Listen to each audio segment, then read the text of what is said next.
हरि ओम। आचार्य द्वितीय खंडस्य अर्थात तृतीय सेमेस्टरे ध्वन्यालोक अस्ति पाठ्यक्रमे तृतीये उद्योते ध्वनिभेदाः सन्ति। तत्र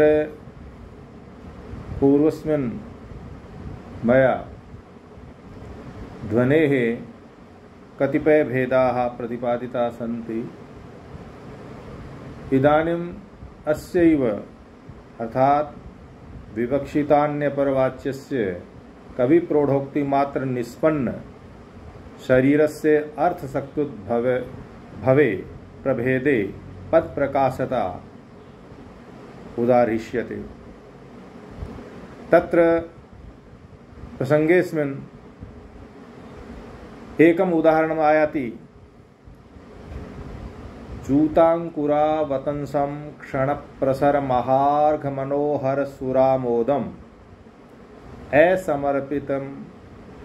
असमर्पितमपि गृहीतं कुसुमसरेण मधुमासलक्ष्मीमुखम्। उदाहरणमिदम् अस्ति कविप्रौढोक्तिसिद्ध निष्पन्न शरीरस्य अर्थशक्त्युद्भवे पदप्रकाशतायाः। अत्र वाक्यमिदमस्ति यत् हि निश्चित रूपेण असमर्पितम अपि मधुमास लक्ष्मी मुखम कुसुमसरेण गृहीतम। कुसुम अत्र कर्ता वर्तते कुसुमसरः। कुसुमसरेण मधुमास लक्ष्म्याः मुखम ईदृशं मुखम असमर्पितं मुखमपि गृहीतम्। अत्र कुसुमसरस्य बलात्कारं प्रकाशयति पदमेतत् असमर्पितम् इति। अत्र असमर्पितम् इत्यत्र पदप्रकाशता वर्तते। यतोहि अत्र कामेन मधुमासलक्ष्म्या मुखस्य ग्रहणं कविकल्पितम् इदं वस्तु वर्तते। यतोहि लोके एतादृशं वस्तु वयं नावलोकयामः। असमर्पितस्यापि मुखस्य ग्रहणम् इत्यत्र नायिकायाः नवोढात्वस्य व्यञ्जना नायकस्य च हठित्वस्य च व्यञ्जना वर्तते। अनेन नवोढा नायिकोपरि हठ धर्मवतः नायकस्य बलात्कारो ध्वन्यते। अस्मिन् उदाहरणे एकेन एव पदेन असमर्पितम् इत्यनेन एषः ध्वनिः प्रकाशितः वर्तते। तस्मात् असमर्पितमपि पदमेव अत्र व्यञ्जकं वर्तते। कविप्रौढोक्तिसिद्धः वस्तुतः पदप्रकाश्यता अत्र अवलोक्यते। अत्र द्वितीयमस्ति। अत्र वाक्यप्रकाशतायाः उदाहरणमपि अत्र आयाति।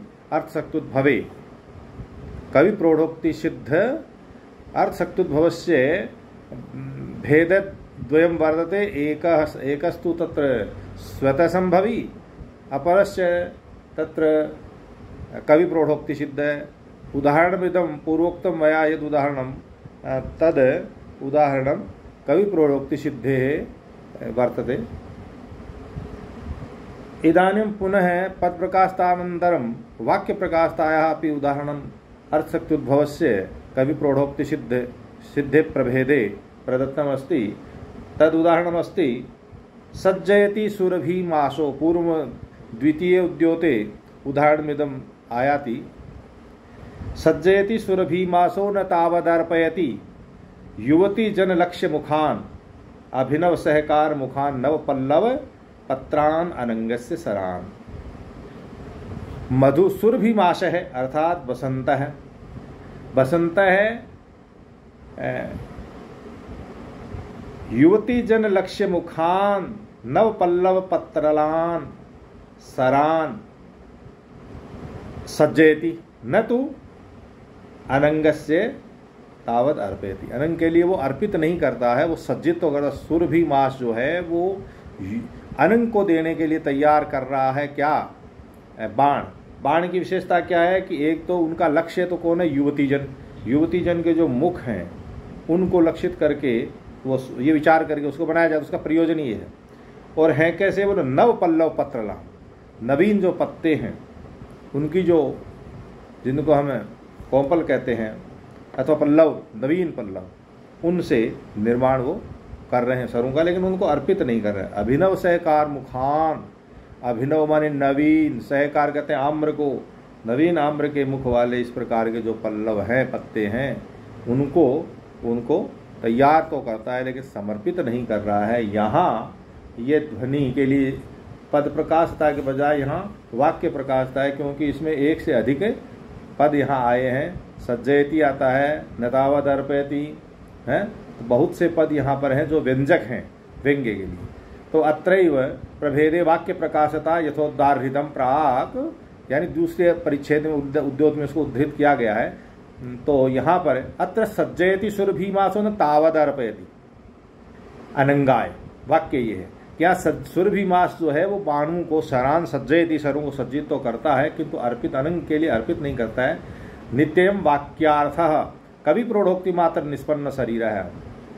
एक कवि प्रौढ़ोक्ति मात्र निष्पन्न शरीर क्यों? क्योंकि बसंत केवलम कामेशु सज्जयति, कामेशु, काम के ईशु जो है बाण जो है उनको सज्जित तो करता है किंतु नैवार्पयति, अर्पित नहीं करता। इति वाक्यार्थ, ये वाक्यार्थ है।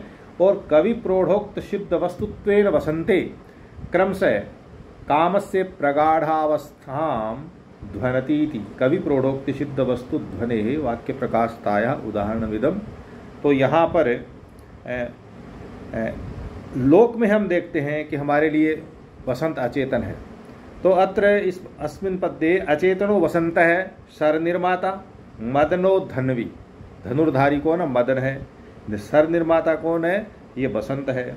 सहकार मंजरियादय है बाणाः सन्ति, नूतन किशलयाः शरपत्राणि, शर के जो पत्र लगे हुए हैं पीछे, युवतयश्च लक्ष्याणि सन्ति इत्यादि वस्तु रूपो कवि प्रौढ़ोक्ति मात्र सिद्ध ध्वनि। यतो ही लोके न कामदेवस्य धानुषकत्वं दृश्यते नैवा तदीयो बाण है क्वचित दृग्गोचरी भवति।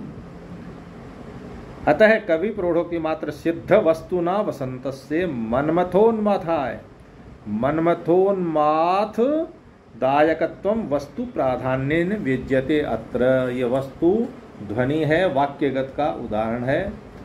अब इसके आगे अर्थशक्त्युद्भव ध्वनि में ही स्वतः संभवी का एक उदाहरण आता है। स्वतः संभवी वो होता है जो लोक में वो वस्तु, जो द्रव्य जो घटित होता है या हो सकता है, संभव है। अभी जो हमने कवि प्रौढ़ोक्ति, कवि की प्रौढ़ोक्तियां हैं, ये लोक में संभव नहीं है। ऐसे वाक्य, ऐसा होना कवि की प्रौढ़ वाणी में ही संभव है, लोक में ऐसा होना संभावित नहीं है, संभव नहीं है। तो लेकिन जो संभव है वो वाक्य अब देखिए, जिसमें स्वतः संभवी कहा है। उसका उदाहरण कि कोई या व्यापारी के पास कोई जो भील युवक है, वो हाथी दांत और व्याघ्र चर्म, बाघ की चर्म जो है वो दान वहाँ बाजार में बेचने जाता था। अब वो कई महीनों से आया नहीं उनके पास, तो स्वयं बढ़िया चल करके और उस जंगल में पहुंच जाता, जहाँ भीलों की नगरी है, भीलों का बस्ती है। तो वहाँ पहुँचती है, तो वहाँ घर में वो युवक उसे नहीं मिलता। तो वो युवक के बारे में जानकारी करता है और पूछता है। तो उसकी युवक की बूढ़ी माँ जो है वो उसको जवाब देती है। क्या देती है कि वणिक हस्तिदंताः कुतोस्माकं व्याघ्रकृतयश्च यावल्लुलितालकमुखी गृहे परिस्वक्ते स्नुषा। ये लोक से लिए गए उदाहरण हैं। और यहाँ पर वो व्यंजना के माध्यम से कह रहे, हे वणिक, वणिक यहाँ वो है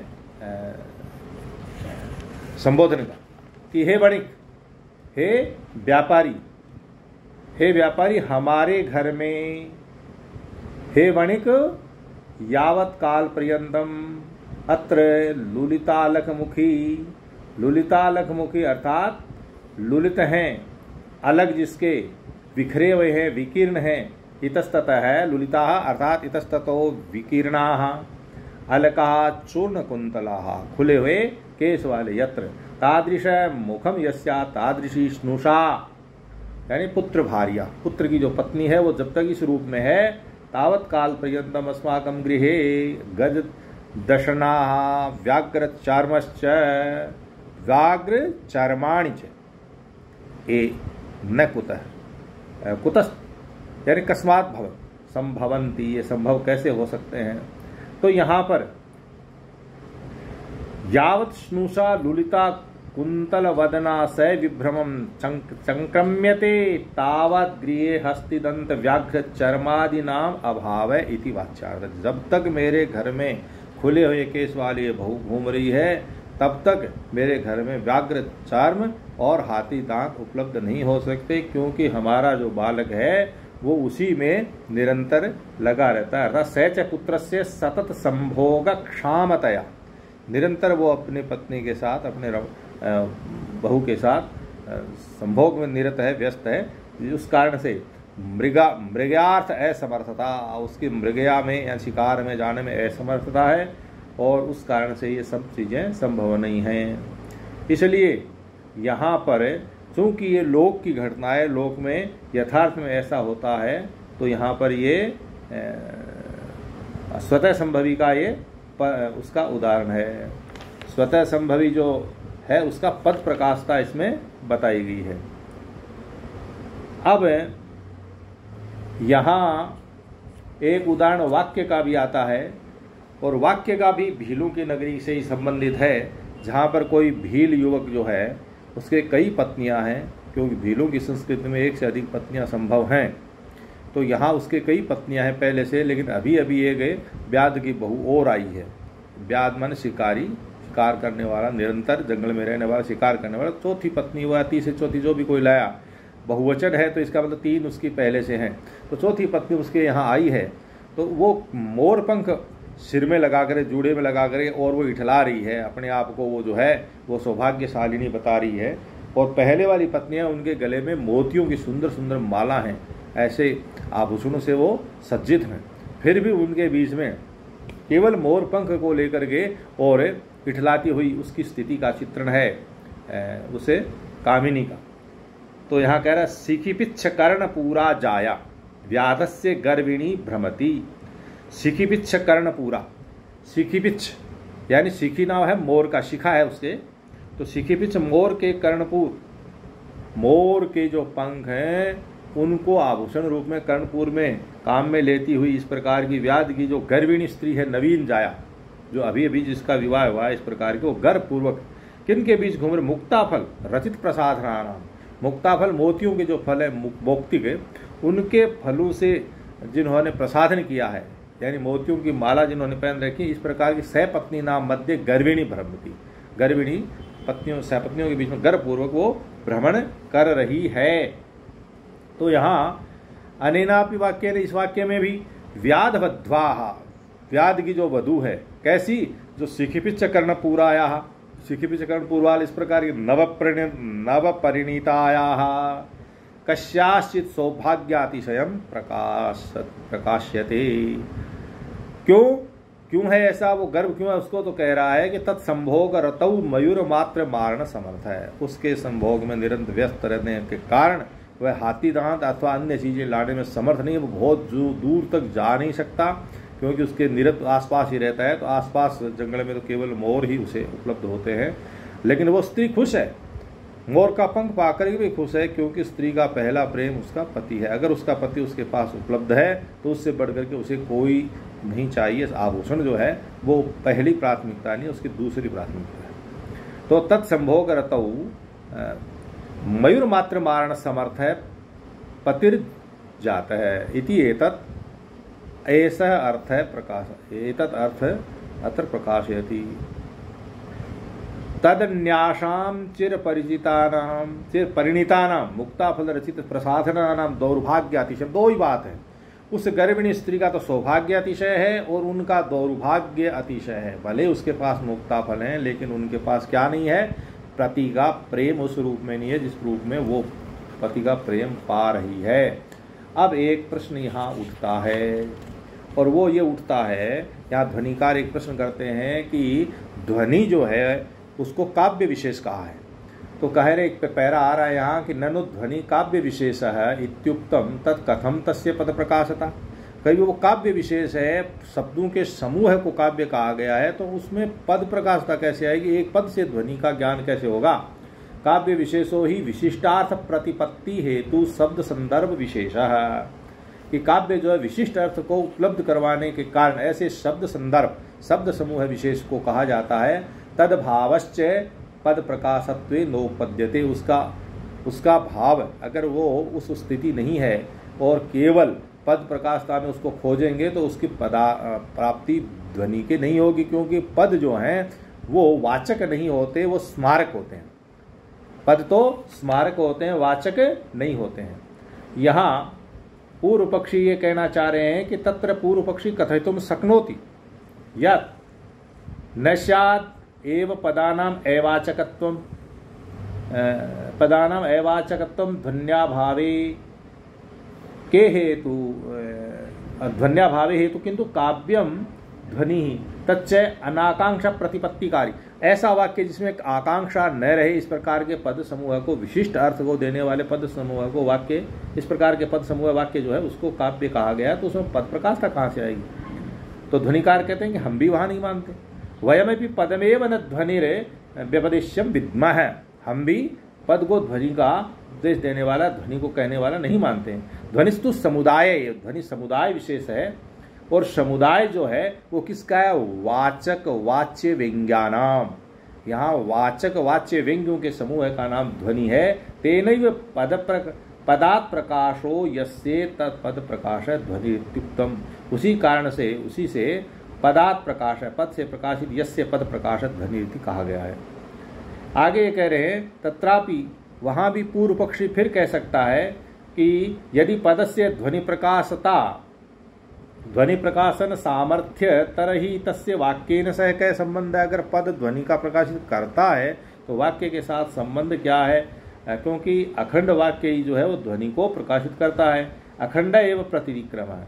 तो यहाँ पर वो कहते हैं कौन? आनंदवर्धन, कि देखो काव्यम शरीरम, काव्य का शरीर कौन है? शब्द और अर्थ। तस्य शब्दार्थ अंगम, शब्द और अर्थ काव्य के शरीर कहे गए हैं, तो वो अंग है उसके। शरीरे यथा चारुत्व प्रतीति विशिष्ट प्रकार सन्निवेश युक्त समुदाय द्वारा एव भवति।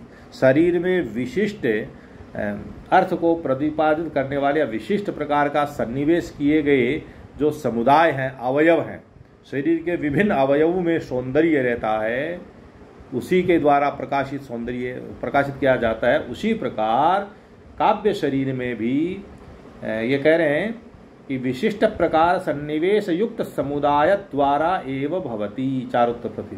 तथापि शरीरे, उसी प्रकार शरीर में, काव्य में विशिष्ट अर्थ को प्रतिपादित करने वाले शब्द समूह के द्वारा ही चारुत्व की प्रतीति होती है। उसी प्रकार शरीर में भी कश्चिद अवयव विशेष एतादृश भवति, कि शरीर में अवयव तो बहुत है और सभी में कहीं न कहीं सौंदर्य झलकता है, तथापि शरीरे कश्चित अवयव विशेष है, कोई अवयव विशेष। तो शरीर में कई अवयव है, उनमें प्रधान अवयव है मुख, तो सबकी दृष्टि सौंदर्य खोजने के लिए मुख पर जाती है। उन मुख में भी फिर पुनः अगर और सौंदर्य गहराई से सोचे तो एक अंग पर अगर आते हैं तो आंख पर आते हैं। तो कह रहे कश्चित अवयव विशेष एतादृश भवति यस्य भावे, उसके होने पर ही चारुता आती है और उसके नहीं होने पर नहीं आती। भाव पे आती है, नहीं अभाव होने पर नहीं आती। तो ये अन्वय व्यतिरेक है। यस्य भावे चारुता प्रतीयते यस्य अभावे नैव सा प्रतीयते। अभाव होने पर चारुता सौंदर्य जो प्रतीत होता है, नहीं होने पर नहीं होता है। तो अन्वय व्यतिरेक से यही सिद्ध होता है कि एक अंग में जिस प्रकार सौंदर्य की अनुभूति हो सकती है, उसी प्रकार भले ही पद समूह जो है वो काव्य है, विशिष्ट अर्थ को प्रतिपादित करने वाला, तथापि एक पद में भी ध्वनि का प्रकाशन हो सकता है। तो कह रहे हैं कि कश्चित अवयव विशेष एतादृश भवति यस्य भावे चारुता प्रतीयते यस्य अभावे नैव सा प्रतीयते। अतस्तस्य सौंदर्य कल्पना तदेव अंगम अधिकृत्य क्रियते। तथैव काव्येपि चारुता अखंड वाक्य एव भवति। काव्य में भी चारुता यानी सौंदर्य अखंड वाक्य में ही होता है। तथापि तत्र हेतुस्तु कस्याप्येकस्य पदस्य उपस्थिति रेव। कोई एक विशिष्ट पद वहाँ ऐसा प्रयोग किया गया जिसके कारण वो ध्वनि वहाँ व्यंजित होती है। अतएव व्यंजकत्व हेतु हो पद जो है वह ध्वनि का व्यंजक होता है। पद निमित्तम अभी ध्वनि व्यवहार है। पद निमित्त भी एक पद को लेकर के भी जिसके कारण ऐसा अर्थ उपस्थित हो जाता है कि जिसके कारण संपूर्ण वाक्य अर्थ से गुंजायमान हो जाता है, व्यंग्यार्थ से। तो अभी ये ध्वनि के आज जो बताए वो अर्थ शक्त्युद्भव के दो भेद हमने बताए। एक अर्थ शक्त्युद्भव कवि प्रौढ़ोक्ति सिद्ध, उसकी पदवाक्य का, जिसमें दो उदाहरण थे, और दूसरा आ गया इसका उदाहरण स्वतः संभवी का। स्वतः संभवी का जो पद प्रकाशदा का उदाहरण जो था वो इसमें आया है, वो स्नुषा वाला। तो अब इस पर नया विषय थोड़ा सा आगे चल रहा है। तो ये कह रहे हैं थोड़ा सा आगे कि अनिष्टस्य श्रुतिर्वद आपादयति दुष्टता श्रुतिदुष्टादिषु व्यक्तम तदवत इष्ट श्रुतिर्गुणम। यहाँ ये कह रहे हैं कि श्रुति दुष्ट आदि जो दोष हैं वो अनिष्ट के स्मारक हैं। श्रवण से क्या होता है कि अचारुता का वहाँ स्पंदन होता है, संपादन होता है स्पष्ट रूप से। उसी तरह इष्ट का स्मरण चारुता का संपादन करता है। अनिष्ट का जो है वो अचारुता का, और इष्ट का स्मरण करना चारुता का संपादन करता है। तो यहाँ पर यथा श्रुति दुष्टानाम शब्दानाम असभ्यार्थम प्रति न वाचकत्व, वो वाचक नहीं है बल्कि क्या है, स्मारक है। किंतु तदवशात चारु काव्य में भी दुष्टम भवति, सुंदर काव्य भी उस अशिष्ट शब्द के कारण क्या हो जाता है, दुष्ट होता है। उसी प्रकार अन्वय व्यतिरेक के भाग में विभाजित हुआ इस प्रकार के पद जो है वो अवाचक होते हुए भी इष्ट की स्मृति और काव्य में करवाते हैं, जिसके कारण वहाँ चारुत्व को, अगर अनिष्ट पद है तो चारुत्व का ह्रास होता है, इष्ट है तो वो चारुत्व का वाहक है। इस प्रकार की व्यवस्था यहाँ उपस्थित होती है। पदानां स्मारकत्वेति पदमात्रावभाषितः भाषिणः तेन ध्वने प्रभेदेषु सर्वेष्वेवावस्ति रम्यता। यहाँ ये कह रहे हैं कि इस इष्ट स्मृति के चारुत्व के वाहक होने से पदों के स्मृति मात्र होने के हेतु होने पर भी पद से प्रकाशित होने वाली ध्वनि के सभी प्रकार जो हैं उनमें रमणीयता विलसित होती ही है। इष्ट स्मृतेश्च चारुत्ववाहकत्वेन हेतुना पदानां स्मृति मात्र हेतुत्वेपि पद प्रकाशकस्य ध्वनेर निखिलेषु एव प्रकारेषु रमणीयता विलसति एव। ये यहाँ कह रहे हैं। आगे ये कह रहे हैं कि यथा एकेन एव सौंदर्याधायकेन आभूषणेन, एक ही सौंदर्याधायक आभूषण से प्रमदायाः सौंदर्यम उद्दीप्तम भवति, प्रमदा का सौंदर्य उद्दीप्त होता है। एक सौंदर्य का प्रसादन का एक ही अलंकार उसके शरीर पर है तो वो सौंदर्य से उद्दीप्त होती है। उसी प्रकार एक भी वाक्य के एक भी भाग विशेष में एकेना भी तत्परत्वेन पदेन प्रकाशितेन, ऐसा पद जिससे व्यंग्य का प्रकाशन होता है, इस प्रकार का एक भी पद जो है ध्वनिना सिद्ध हस्त है काव्य शिल्पी ने वाणी। काव्य शिल्पी जो कवि है उसकी वाणी में एक शब्द भी उसने समुचित प्रयोग किया है तो वो अन्वय व्यतिरेक से ध्वनि को प्रकाशित करता ही है। अब आगे नया विषय आएगा, इसलिए यहाँ इसको बंद करते हैं। धन्यवाद।